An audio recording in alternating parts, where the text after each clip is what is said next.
Ang bawat patak ng hamog sa dahon ay tila bulong ng kalikasan. Hinay-hinay lang. Ang araw ay hindi karera. Hayaan mong sumayaw ang sinag ng araw sa iyong mga bintana. Samahan ng huni ng ibon at alindog ng umagang tila nagpapahiwatig. Ang araw ngayon ay para sa iyo. Sa bawat higop ng kape, isipin ang buhay ay parang Sabado. Pwedeng slow-mo, pwedeng mabilis, pwedeng magpahinga sa ilalim ng kumot, o kaya maglakad ng nakapa sa damuhan.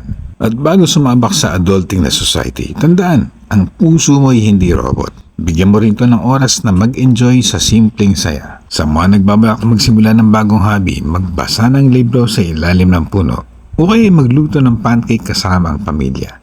Ang Sabado ay parang blankong papel. Ikaw ang magpipinta kung paano ito lalagyan ng kulay. At sa mga gustong matulog lang na matulog, walang judgmental dito. Sabi nga ng mga bata sa kanto, ang pahinga ay hindi pagiging tamad, kundi pagiging matalino at madiskarte. Magandang umaga.